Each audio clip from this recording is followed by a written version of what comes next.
Tuhan Yesus, terima kasih. Walaupun ada sedikit masalah, tetapi kami tetap bersemangat untuk mendengarkan firman-Mu. Hari ini topik kami adalah kasih yang dibenci oleh Tuhan. Biarlah hari ini kami mengerti sehingga kami dapat belajar untuk menyenangkan hati-Mu. Terima kasih Tuhan Yesus, dalam nama-Mu hamba berdoa dan kami semua jemaat-Mu berdoa. Amin. Oke. Kasih yang dibenci Tuhan. Jadi ini adalah topik kelima. Oke, saya akan mulai. Saudara, di lebih dari satu bidang kehidupan, kasih dan benci itu berjalan beriringan. Seorang sahabat mengasihi sahabatnya, tentu akan membenci hal-hal yang merugikan sahabatnya. Oleh karena itu, saudara, Mazmur 97 ayat 10, hai orang-orang yang mengasihi Tuhan, bencilah kejahatan. Dia yang memelihara nyawa orang-orang dikasihinya akan melepaskan mereka dari tangan orang-orang fasik. Roma 12 ayat 9, hendaklah kasih itu jangan pura-pura, jauhilah yang jahat dan lakukanlah yang baik. Surat Yohanes mengingatkan kita untuk menjalani kasih, yaitu kasih yang benar. Sekarang ini, dia memperingatkan kita bahwa ada jenis kasih yang salah, kasih yang dibenci Tuhan. Inilah kasih yang Alkitab sebut sebagai dunia, saudara. Kasih akan dunia yang dibenci Tuhan. Dalam perekod ini, Yohanes memberikan alasan-alasan mengapa orang Kristen tidak boleh mengasihi dunia. Ada 4 alasan mengapa orang Kristen tidak boleh mencintai dunia. 1. Karena apa itu dunia? Kedua, karena apa yang dunia lakukan terhadap kita. Yang ketiga, karena siapa itu orang Kristen. Dan yang keempat, karena kemana dunia ini akan pergi, saudara. Jadi kita baca 1 Yohanes 2 ayat 12 sampai 17. Aku menulis kepada kamu, hai anak-anak, sebab dosamu telah diampuni oleh karena namanya. Aku menulis kepada kamu, hai bapak-bapak, karena kamu telah mengenal Dia yang ada dari mulanya. Aku menulis kepada kamu, hai orang-orang muda, karena kamu telah mengalahkan yang jahat. Aku menulis kepada kamu, hai anak-anak, karena kamu mengenal Bapa. Aku menulis kepada kamu, hai bapak-bapak, karena kamu mengenal Dia yang ada dari mulanya. Aku menulis kepada kamu, hai orang-orang muda, karena kamu kuat dan firman Allah diam di dalam kamu, dan kamu telah mengalahkan yang jahat. Janganlah kamu mengasihi dunia dan apa yang ada di dalamnya. Jikalau orang mengasihi dunia, maka kasih akan Bapa tidak ada dalam orang itu. Sebab semua yang ada di dalam dunia, yaitu keinginan daging dan keinginan mata, serta keangkuhan hidup, bukanlah berasal dari Bapa, melainkan dari dunia. Dan dunia ini sedang lenyap dengan keinginannya. Tetapi orang yang melakukan kehendak Allah tetap hidup untuk selama-lamanya. Demikianlah firman Tuhan. Saudara, mengapa kita tidak boleh mengasihi dunia? Karena apa itu dunia? Kata dunia dalam perjanjian baru setidaknya mempunyai 3 arti yang berbeda. Kadang-kadang kata ini berarti dunia fisik, yaitu bumi. Yaitu Allah yang menjadikan dunia, planet kita, dan segala isinya. Ini juga berarti dunia umat manusia.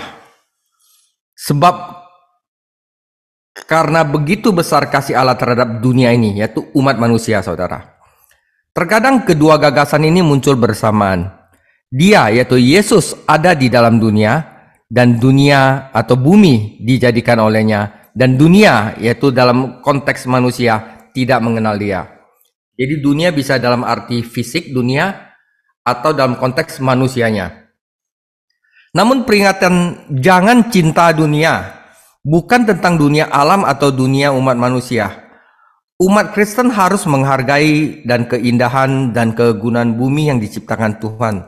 Karena dunia ini ciptaan Tuhan yang cantik, ya. karena Dia memberikan kepada kita segala sesuatu yang berlimpah untuk dinikmati. Dan mereka tentu saja harus mengasihi orang lain, bukan hanya teman-teman mereka, bahkan musuh-musuh mereka. Ya. Nah, dunia yang disebut di sini adalah sebagai musuh kita, yaitu sistem spiritual yang tak kasat mata yang menentang Allah dan Kristus. Jadi di dunia ini ada sistem yang menentang Allah dan Kristus. Kita menggunakan kata dunia dalam pengertian sistem dalam percakapan kita sehari-hari. Penyiar TV berkata, "Kami membawakan Anda berita dari dunia olahraga." Dunia olahraga bukan sebuah planet atau benua yang terpisah. Ini adalah sistem terorganisir yang terdiri dari serangkaian ide, orang, aktivitas, dan tujuan sebagainya.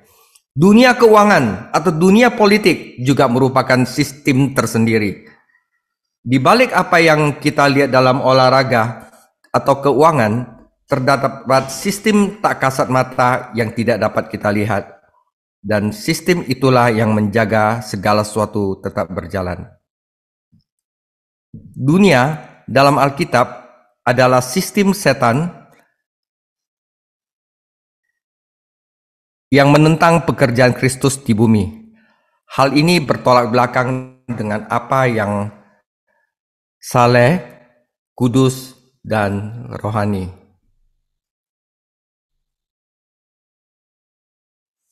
Kami tahu bahwa kami berasal dari Allah dan seluruh dunia berada di bawah kuasa si jahat. Yesus menyebut setan sebagai penguasa dunia ini. Iblis mempunyai organisasi roh-roh jahat yang bekerja bersamanya dan mempengaruhi urusan dunia ini. Sama seperti Roh Kudus menggunakan manusia untuk melaksanakan kehendak Tuhan di bumi, demikian juga setan menggunakan manusia untuk memenuhi tujuan jahatnya. Orang-orang belum diselamatkan, disadari atau tidak disadari, diberi energi oleh penguasaan kerajaan angkasa, yaitu roh yang sekarang bekerja di antara orang-orang durhaka. Orang yang belum diselamatkan termasuk di dalam dunia ini. Mereka pakai sistem dunia, saudara. Yesus menyebut mereka anak-anak dunia ini. Ketika Yesus ada di bumi, orang-orang di dunia ini tidak memahami Dia. Dan sekarang mereka juga tidak memahami kita yang percaya kepadanya. Seorang Kristen adalah anggota dunia manusia, dan dia hidup di dunia fisik. Namun dia tidak termasuk dalam dunia rohani yang merupakan sistem iblis untuk menentang Tuhan. Jika kamu berasal dari dunia, dunia akan mencintai miliknya sendiri. Tetapi kamu bukan dari dunia, tetapi aku telah memilih kamu dari dunia. Itu sebabnya dunia membenci kamu. Jadi dunia bukanlah habitat alami bagi orang beriman, orang Kristen. Kewarganegaraan orang percaya adalah di surga, dan seluruh daya efektifnya untuk hidup di bumi berasal dari Bapa di surga. Orang beriman itu seperti penyelam scuba diving. Air bukanlah habitat alami manusia, karena manusia tidak mampu hidup di dalam atau di bawahnya. Ketika seorang penyelam scuba tenggelam, dia harus membawa peralatan khusus agar dia bisa bernapas. Kalau bukan karena Roh Kudus yang hidup di dalam kita dan sumber daya rohani yang kita miliki di dalam doa, persekutuan Kristen, firman Tuhan, kita tidak akan pernah berhasil di dunia ini. Kita perlu peralatan untuk bisa hidup di dalam dunia ini. Kita akan mengeluh mengenai polusi atmosfer bumi, atmosfer dunia yang begitu tercemar secara rohani, sehingga umat Kristen tidak bisa bernapas dengan normal. Itu adalah dunia, saudara. Namun ada alasan kedua yang lebih serius. Mengapa orang Kristen tidak boleh mencintai dunia? Yaitu karena apa yang dunia dapat lakukan terhadap kita. Saudara, firman Tuhan dengan jelas mengatakan, jika orang mengasihi dunia, maka kasih akan Bapa tidak ada di dalam dia. Jadi keduniawian bukan soal aktivitas menjalankan soal sikap. Adalah mungkin bagi seorang Kristen untuk menjauhi hiburan-hiburan yang meragukan atau tempat-tempat yang meragukan, tetapi tetap mencintai dunia karena keduniawiannya adalah masalah hati saudara. Bukan oke, saya tidak dugem lagi, saya udah itu. Saya berarti tidak mencintai dua, bukan. Karena keduniawian adalah masalah hati. Sejauh orang Kristen mencintai sistem dunia dan segala sesuatu yang ada di dalamnya, maka ia sudah pasti tidak mencintai Bapa. Keduniawian tidak hanya mempengaruhi tanggapan Anda terhadap kasih Tuhan, itu juga mempengaruhi respon Anda terhadap kehendak Tuhan. Dunia ini sedang berlalu, sedang lenyap dengan keinginan-keinginannya. Jadi dunia akan pelan-pelan habis, saudara, hanyut. Tetapi siapa yang melakukan kehendak Allah, ia akan tetap hidup untuk selama-lamanya. Melakukan kehendak Tuhan merupakan suatu kebahagiaan bagi mereka yang hidup dalam kasih Tuhan. Jika kamu mengasihi aku, patuhilah perintah-perintahku. Namun ketika orang percaya kehilangan kenikmatan akan kasih Bapa, ia merasa sulit untuk menaati kehendak Bapa. Jika Anda menggabungkan kedua faktor ini, Anda mempunyai definisi praktis tentang keduniawian. Apapun dalam kehidupan seorang Kristen yang menyebabkan dia kehilangan kenikmatan akan kasih Bapa atau keinginannya untuk melakukan kasih Bapa adalah hal yang bersifat duniawi dan harus dihindari. Jadi kalau misalnya ada sesuatu yang kita suka di dalam dunia yang menyebabkan kita kehilangan kenikmatan akan persekutuan dengan Bapa dan keinginan untuk melakukan hal-hal yang benar, maka itu bersifat duniawi. Menanggapi kasih Bapa, kehidupan bakti pribadi Anda, dan melakukan kehendak Bapa, yaitu perilaku kita sehari-hari, itulah dua ujian keduniawian. Banyak hal di dunia ini yang jelas-jelas salah, dan firman Tuhan mengidentifikasi hal-hal tersebut sebagai dosa. Mencuri dan berbohong adalah salah, dosa seksual adalah salah. Mengenai hal ini dan banyakkan tindakan lainnya, umat Kristen hanya bisa sedikit atau tidak ada perdebatan. Namun ada beberapa aspek perilaku Kristen yang tidak begitu jelas dan bahkan tidak disetujui orang Kristen terbaik sekalipun. Dalam kasus seperti ini, setiap orang beriman harus menerapkan ujian tersebut pada kehidupannya sendiri dan benar-benar jujur dalam memeriksa diri sendiri dengan mengingat bahwa bahkan hal yang baik pun dapat merampas kenikmatan kasih Allah dan keinginannya untuk melakukan kehendak Allah. Seorang mahasiswa, contoh ya, seorang mahasiswa senior di perguruan tinggi Kristen terkenal karena nilai-nilainya bagus dan pelayanan Kristennya efektif. Dia keluar berkhotbah setiap akhir pekan. Dan Tuhan menggunakan dia untuk memenangkan jiwa dan menantang umat Kristen lainnya. Kemudian terjadi sesuatu. Kesaksiannya tidak lagi efektif. Nilainya mulai turun dan bahkan kepribadiannya tampak berubah. Presiden memanggilnya. Ada perubahan dalam hidup dan pekerjaan Anda, kata Presiden. Dan saya berharap Anda dapat memberitahu saya apa yang salah. Siswa itu sempat mengelak, tetapi kemudian dia menceritakan kisahnya. Dia bertunangan dengan seorang gadis Kristen yang cantik dan berencana untuk menikah setelah lulus. Dia telah dipanggil ke gereja yang bagus dan sangat ingin memindah pengantin barunya ke asrama pendeta dan mulai menjadi pendeta di sana. Ya, saya sangat bersemangat mengenai hal itu. Sehingga saya bahkan sampai pada titik di mana karena kehidupan duniawi saya tidak ingin Tuhan Yesus datang kembali, dia mengaku. Dan kemudian mulailah listrik padam dari hidupku. Saudara, apa salahnya keinginan dia untuk menikahi seorang gadis cantik dan bekerja di dalam seminari, ya, dan kemudian hidup sama-sama melayani Tuhan.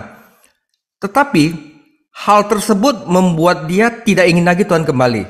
Itu keduniawian, saudara. Rencananya, saudara, walaupun bagus dan indah, terjadi antara dia dan Bapa di sorga. Dia kehilangan kenikmatan akan kasih Bapa. Dia mulai duniawi, saudara. Jadi duniawi itu nggak usah sampai yang dosa, saudara. Ya, Yohanes menunjukkan bahwa sistem dunia menggunakan 3 cara untuk menjebak umat Kristiani. Keinginan daging, keinginan mata, dan keangkuhan hidup. Perancangan yang sama ini menjebak juga Hawa kembali ke taman. Dan ketika perempuan itu melihat bahwa pohon itu baik untuk dimakan, keinginan daging, enak dipandang, keinginan mata, maka pohon itu diinginkan untuk menjadikan seorang menjadi berhikmat. Itu keangkuhan hidup, ia mengambil buahnya. Keinginan daging mencakup segala sesuatu yang menarik sifat kejatuhan manusia. Daging tidak berarti tubuh, saudara. Itu mengacu pada sifat dasar manusia yang belum dilahirkan kembali, yang membuatnya buta terhadap kebenaran rohani. Daging adalah sifat yang kita terima dalam kehadiran fisik kita. Roh adalah sifat yang kita terima pada kelahiran kedua, yaitu kelahiran roh. Ketika kita mempercayai Yesus Kristus, kita menjadi pengambil bagian dari kodrat ilahi. Seorang Kristen mempunyai sifat lama, daging, dan sifat baru, roh, dalam hidupnya, dan betapa hebatnya pertarungan yang dapat dilakukan kedua sifat itu di dalam tubuh manusia. Tuhan telah memberi manusia keinginan-keinginan tertentu. Keinginan-keinginan ini baik, saudara. Lapar, haus, letih, dan seks sama sekali tidak jahat. Tidak ada salahnya makan, minum, tidur, atau melahirkan anak. Namun ketika sifat kedagingan mengendalikannya, maka hal itu menjadi nafsu yang penuh dosa. Kelaparan tidak jahat, tapi rakus adalah dosa. Haus tidak jahat, tapi mabuk adalah dosa. Tidur adalah anugerah Tuhan, tetapi kemalasan itu memalukan. Seks adalah anugerah Tuhan yang berharga jika digunakan dengan benar, tetapi jika digunakan dengan salah, hal itu menjadi amoralitas. Sekarang Anda dapat melihat bagaimana dunia beroperasi. Hal ini menarik selera normal dan menggoda kita untuk memuaskannya dengan cara-cara yang terlarang. Di dunia sekarang ini, kita dikelilingi oleh segala macam godaan yang menarik sifat rendah kita. Daging itu lemah. Jika seorang Kristen menyerah pada hal itu, ia akan terlibat dalam perbuatan daging. Galatia 5 ayat 19-21 memberi kita daftar buruknya. Penting bagi orang percaya untuk mengingat apa yang Tuhan katakan tentang sifat lamanya, yaitu daging. Sesuatu yang Tuhan katakan tentang daging adalah negatif. Di dalam daging tidak ada hal-hal yang baik. Daging tidak menghasilkan apa-apa. Seorang Kristen harus tidak percaya pada hal-hal lahiriah. Dia tidak harus memberi perbekalan untuk daging. Seorang hidup menurut kedagingan sedang menjalani kehidupan yang negatif. Alat kedua yang digunakan dunia untuk menjebak orang Kristen disebut keinginan mata. Kita terkadang lupa bahwa mata bisa membangkitkan nafsu makan. Ya, kalau kita apalagi wanita ya, kalau lihat ini itu, pengen ini itu, oh makan ini kayaknya menarik ya. Pernahkah Anda berkata manjakan mata Anda dengan ini? Keinginan daging menarik selera rendah dari natur lama, menggoda kita untuk menurutinya dengan cara yang berdosa. Namun, nafsu mata bekerja dengan cara yang lebih halus. Yang terlihat di sini adalah kenikmatan yang memuaskan penglihatan dan pikiran, kenikmatan yang canggih dan intelektual, saudara. Pada zaman Rasul Yohanes, orang-orang Yunani dan Romawi hidup untuk hiburan dan aktivitas yang memanjakan mata. Zaman tidak banyak berubah. Dalam pandangan televisi, mungkin doa setiap orang Kristen seharusnya adalah jauhkanlah mataku dari melihat kesia-siaan. Saudara Akhan, seorang prajurit di zamannya Yosua, membawa kekalahan pada pasukan Yosua karena nafsu matanya. Allah telah memperingatkan orang Israel untuk tidak mengambil rampasan apapun dari kota Yeriko yang terkutuk itu. Namun Ahan tidak menurutinya. Dia menjelaskan, ketika aku melihat di antara rampasan itu ada pakaian Babel yang bagus dan 200 sikal perak, maka aku menginginnya dan mengambilnya. Keinginan mata membawa dia ke dalam dosa, dan dosanya membawa seluruh tentara Israel dalam kekalahan. Mata, saudara, seperti indera lainnya, adalah pintu gerbang menuju pikiran. Oleh karena itu, keinginan mata dapat mencakup pengejaran intelektual yang bertentangan dengan firman Allah, saudara. Ada tekanan yang membuat umat Kristiani berpikir seperti cara dunia berpikir. Allah memperingatkan kita terhadap nasihat orang fasik. Hal itu tidak berarti bahwa umat Kristen mengabaikan pendidikan atau pembelajaran sekuler. Ini berarti mereka harus berhati-hati untuk tidak membiarkan intelektualisme mengesampingkan Tuhan. Sarana ketiga yang paling parah adalah keangkuhan hidup yang sombong. Kemuliaan Tuhan itu kaya dan penuh. Kemuliaan manusia adalah sia-sia dan hampa. Sebenarnya kata Yunani untuk kesombongan digunakan untuk menggambarkan seorang pembual yang berusaha membuat orang lain terkesan akan pentingnya dirinya sendiri. Orang-orang yang selalu berusaha mengungguli orang lain dalam hal dia bisa mengeluarkan uang berapa dan perolehan. Kesombongan hidup adalah memotivasi sebagian tindakan orang-orang tersebut. Mengapa begitu banyak orang membeli mobil, rumah, peralatan, lemari pakaian, namun sebenarnya mereka tidak mampu membelinya? Mengapa mereka menyerah pada iklan, ayo kita tur sekarang, berpergian sekarang, bayar nanti, dan terjerumus dalam hutang yang tidak ada harapan mereka dapat bayar dan mengambil liburan jauh melebihi kemampuan mereka?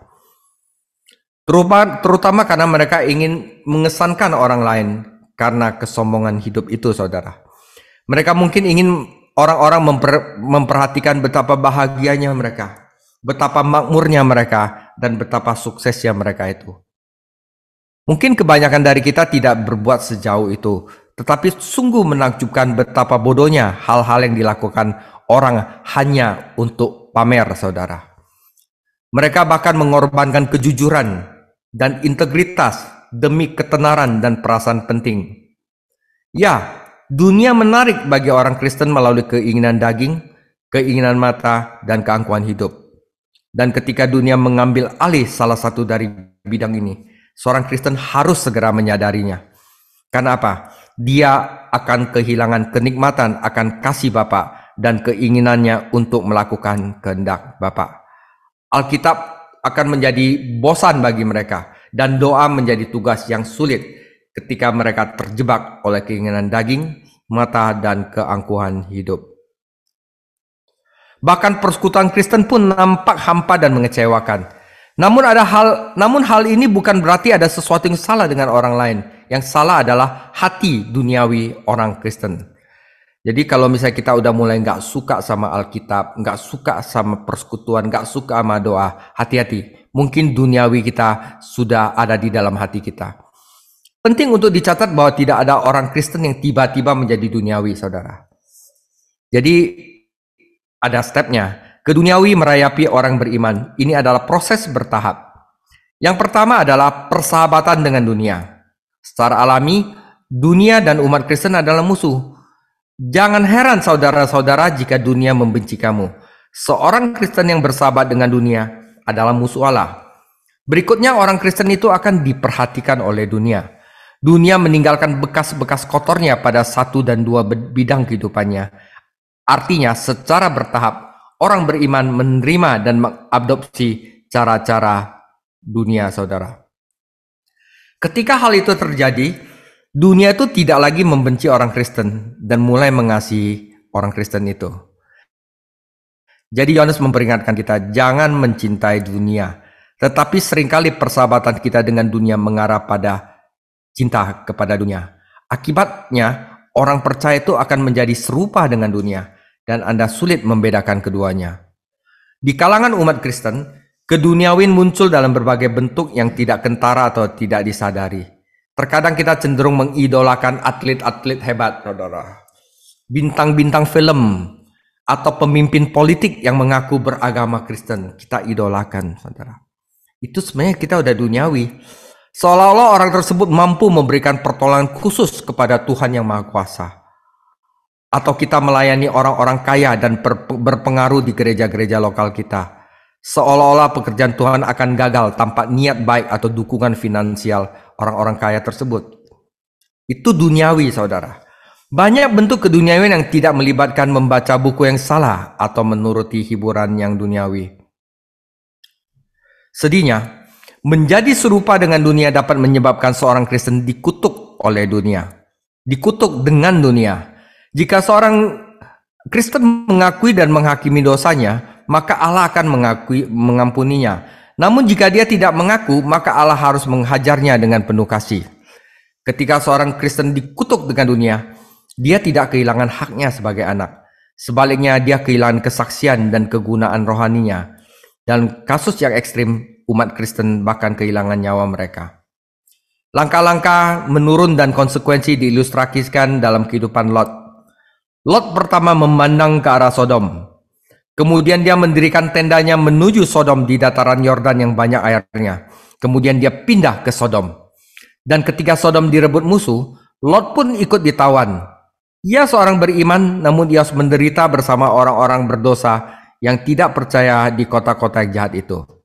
Dan ketika Tuhan menghancurkan Sodom, segala sesuatu yang Lot jalani menjadi asap. Lot diselamatkan dari api dan kehilangan pahala kekalnya. Tidak heran Yohanes memperingatkan kita untuk tidak mencintai dunia. Hal yang ketiga yang kita lakukan, kenapa kita tidak boleh mencintai dunia? Karena siapa itu orang Kristen? Hal ini menimbulkan pertanyaan praktis dan penting mengenai sifat seorang Kristen dan bagaimana ia menjaga diri agar ia tidak bersifat duniawi. Jawabannya ditemukan dalam bentuk sapaan yang tidak biasa yang digunakan di dalam 1 Yohanes 2 ayat 12 sampai 14. Perhatikan judul yang digunakan ketika Yohanes menyapa pembaca Kristennya. Aku berkata kepadamu, hai bapak-bapak. Aku berkata kepadamu, hai anak orang-orang muda.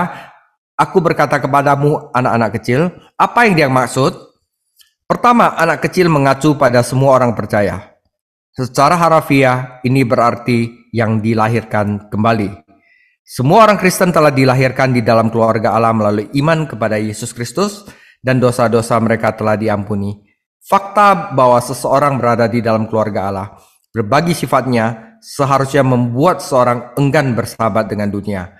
Bersahabat dengan dunia adalah sebuah pengkhianatan, saudara. Persahabatan dengan dunia adalah permusuhan dengan Allah, dan siapapun yang ingin menjadi sahabat dunia adalah musuh Allah. Namun ada hal lain yang benar. Kita memulainya seperti anak kecil yang sudah dilahirkan, tetapi kita tidak boleh terus seperti itu. Hanya ketika seorang Kristen bertumbuh secara rohani, barulah ia dapat mengatasi dunia, saudara. Ya, jadi kita perlu untuk bertumbuh secara rohani. Ya, Yohanes menyebutkan 3 jenis orang Kristen dalam gereja lokal, yaitu bapa, pemuda, dan anak kecil. Tentu saja para bapa adalah orang beriman yang sudah matang, yang mempunyai pengetahuan pribadi yang mendalam tentang Allah. Karena mereka mengenal Tuhan, mereka mengetahui bahaya-bahaya dunia ini. Tidak ada orang Kristen yang pernah merasakan sukacita dan keajaiban persekutuan dengan Tuhan dan pelayanan kepada Tuhan yang ingin hidup dengan kesenangan pengganti yang ditawarkan oleh dunia, saudara. Para pemuda adalah para pemenang. Mereka telah mengalahkan si jahat. Setan yang merupakan penguasa sistem dunia ini. Bagaimana mereka mengatasinya? Saudara, nggak ada cara lain. Untuk mengatasi dunia, caranya itu melalui firman Tuhan, saudara. Aku menulis kepadamu, hai orang-orang muda, karena kamu kuat dan firman Allah diam di dalam kamu. Ya saudara, jika saudara pengen tahu bagaimana kita bisa mengatasi dunia itu, yaitu melalui firman Tuhan. Tetapi, orang-orang muda ini belum sepenuhnya dewasa. Namun mereka semakin dewasa karena mereka menggunakan firman Allah secara efektif. Firman adalah satu-satunya senjata yang akan mengalahkan setan. Anak-anak kecil yang disebutkan dalam 1 Yohanes 2 ayat 13 bukanlah mereka yang disebutkan dalam 1 Yohanes 2 ayat 12. Dua kata Yunani yang berbeda digunakan. Kata yang di dalam 1 Yohanes 2 ayat 13 mengandung gagasan orang-orang yang belum dewasa atau anak-anak kecil yang berada dalam pengawasan guru atau pembimbing. Mereka adalah orang-orang muda Kristen yang belum bertumbuh di dalam Kristus. Seperti anak-anak jasmani, anak-anak rohani mengenal Bapa mereka. Namun ada beberapa hal yang mereka harus lakukan. Inilah keluarga Kristen, saudara. Mereka adalah semua orang-orang dilahirkan kembali. Namun beberapa dari mereka telah bertumbuh dari masa kanak-kanak menuju kedewasaan rohani dan kedewasaan lewat firman Tuhan. Orang Kristen yang bertumbuh dan menjadi dewasa itu tidak disukai dunia, saudara. Ya, dia terlalu tertarik untuk mengasihi bapaknya dan melakukan kehendak bapaknya. Daya tarik dunia tidak mempunyai daya tarik lagi baginya. Ia menyadari bahwa hal-hal duniawi hanyalah mainan. Dan ia berkata seperti Paulus berkata, ketika aku udah dewasa, aku membuang hal yang bersifat kanak-kanak. Seorang Kristen menjauhi dunia karena apa yang ada di dalam dunia, ya. Karena apa yang dunia dapat lakukan terhadap kita, ya, menarik kita untuk hidup dengan pengganti dosa, dan karena apa? Karena siapa itu orang Kristen? Yaitu merupakan anak Tuhan. Saudara, hal yang ketiga kenapa kita tidak boleh mencintai dunia, karena kita harus tahu kemana dunia ini akan pergi. Dunia akan segera berlalu. Pernyataan tersebut akan ditentang oleh orang banyak saat ini karena yakin bahwa sistem dunia, sistem tempat kita hidup bersifat permanen. Namun dunia ini tidak permanen, saudara. Pada waktunya, saudara, tidak ada satupun yang akan tersisa di dunia ini. Semuanya akan hancur. Satu-satunya hal yang pasti tentang sistem dunia ini adalah bahwa sistem ini tidak akan ada selamanya. Suatu hari, sistem ini akan lenyap dan semua kebanggaan, kehebatan, atraksi-atraksi yang menyenangkan yang di dalamnya akan lenyap semuanya. Semuanya akan lenyap. Jadi siapa yang akan bertahan lama? Hanya apa yang merupakan bagian dari kehendak Tuhan. Umat Kristen yang rohani, yang menjaga diri mereka terikat secara longgar pada dunia ini, karena mereka hidup sesuatu yang jauh lebih baik. Mereka adalah orang-orang asing dan penggembara di bumi ini. Sebab di sini kami tidak mempunyai kota yang tetap, tetapi kami menantikan kota yang akan datang. Pada zaman Alkitab, banyak orang yang percaya yang tinggal di tenda karena Tuhan tidak ingin mereka menetap dan merasa betah di dunia ini. Yohanes mengkontraskan dua cara hidup. Hidup yang dijalani untuk kekekalan dan hidup yang dijalani untuk sementara waktu aja. Orang duniawi hidup demi kesenangan daging, tetapi orang Kristen berdedikasi demi kesenangan roh. Orang yang beriman secara duniawi hidup untuk apa yang dapat dilihatnya, yaitu keinginan mata, tetapi orang beriman secara rohani hidup untuk realitas Allah yang tidak terlihat. Orang yang berpikiran duniawi hidup untuk keangkuhan hidup, keangkuhan yang menarik bagi dunia, bagi manusia. Namun orang Kristen yang melakukan kehendak Tuhan hidup demi perkenanan dan kemuliaan Tuhan Yesus, dan dia tinggal untuk selama-lamanya. Setiap negara besar dalam sejarah telah mengalami degradasi dan akhirnya ditaklukkan oleh negara lain. Tidak ada satu negara yang selama-lamanya itu hebat gitu, saudara. Tidak ada alasan mengapa kita berasumsi bahwa negara kita akan menjadi pengecualian. Sekitar 19 perabatan dunia di masa lalu telah dilupakan, saudara. Ya.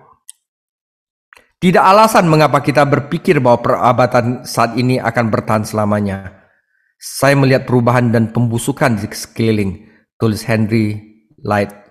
Dan jika perabatan kita tidak terkikis oleh perubahan dan pembusukan, maka perabatan kita pasti akan tersapu digantikan oleh tatanan baru di masa depan. Yesus Kristus yang bisa terjadi kapan saja, yang bisa datang kapan saja, perlahan tapi pasti, mungkin lebih cepat dari yang diperkirakan orang Kristen. Dunia ini akan sedang lenyap. Orang yang melakukan kehendak Tuhan akan tetap hidup untuk selama-lamanya. Hal ini tidak berarti bahwa semua hamba Tuhan akan dikenang oleh generasi mendatang. Dari sekian banyak orang terkenal yang pernah hidup di bumi, kurang dari 2.000 orang yang dikenang oleh sejumlah orang lebih dari 1 abad. Hal itu tidak berarti bahwa hamba-hamba Allah akan terus hidup dalam tulisan-tulisan mereka atau dalam kehidupan orang-orang yang mereka pengaruhi, saudara. Kekekalan seperti itu mungkin merupakan sebuah fakta, namun hal itu juga berlaku bagi orang-orang yang tidak beriman seperti Karl Marx, Voltaire, atau Adolf Hitler. Tidak, di sini kita diberitahu bahwa orang-orang Kristen yang mengabdikan diri mereka untuk melakukan kehendak Allah, untuk menaati Allah, akan tinggal tetap untuk selama-lamanya. Jauh setelah sistem dunia ini dengan kebudayaan dibanggakan, filosofinya dibanggakan, intelektualismenya yang egosentris, materialisme yang tidak bertuhan dilupakan, dan lama setelah planet ini digantikan oleh langit dan baru, hamba-hamba Allah yang setia akan tetap ada untuk selama-lamanya, berbagi kemuliaan Tuhan untuk selama-lamanya. Dalam prospek ini tidak terbatas pada Moody, Spurgeon, Luther, Wesley, dan sejenisnya. Prospek ini terbuka bagi semua orang percaya yang rendah hati. Saudara, jika Anda mempercayai Kristus, ini untuk Anda. Sistem dunia yang saat ini tidak akan bertahan lama. Mode dunia ini akan berlalu. Segala sesuatu di sekitar kita akan berubah. Namun hal-hal yang kekal, Yesus Kristus tidak pernah berubah. Seorang Kristen yang mencintai dunia tidak akan dapat kedamaian atau keamanan karena ia telah menghubungkan hidupnya dengan kehidupan yang sementara, yang selalu berubah-ubah. Dia bukan orang bodoh, tulis martir misionaris Jim Elliot, yang memberikan apa yang tidak bisa dia simpan untuk mendapatkan apa yang tidak bisa hilang darinya. Perjanjian baru banyak bicara tentang kehendak Allah. Salah satu manfaat tambahan dari keselamatan adalah hak istimewa untuk mengetahui kehendak Allah. Faktanya Tuhan ingin kita dipenuhi oleh pengetahuan tentang kehendaknya. Kehendak Tuhan bukanlah sesuatu yang kita baca sekali seperti ensiklopedia. Itu adalah sepenuhnya yang mengendalikan hidup kita. Persoalan bagi seorang Kristen yang berbakti bukan sekedar apakah ini benar atau salah. Jadi kadang-kadang orang Kristen apakah ini benar atau salah? Apakah ini buruk? Persoalan utamanya adalah apakah ini kehendak Tuhan bagi saya? Ya, Tuhan ingin kita memahami kehendaknya. Bukan sekedar mengetahui apa sebenarnya kehendaknya.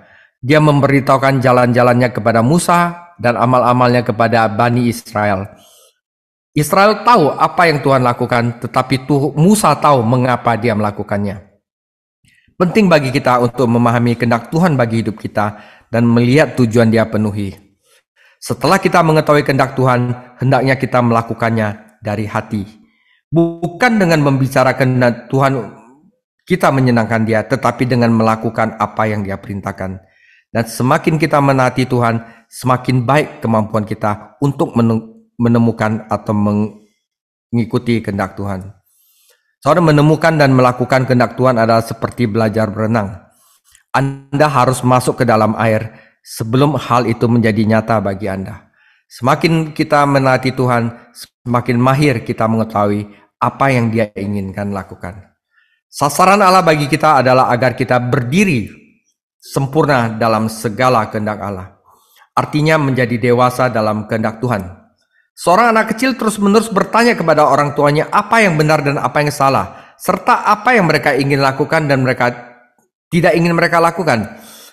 Jadi, namun saat dia tinggal bersama orang tuanya dan merasakan pelatihan serta disiplin mereka, lambat laun anak kecil itu secara otomatis mengetahui apa keinginan mereka terhadapnya.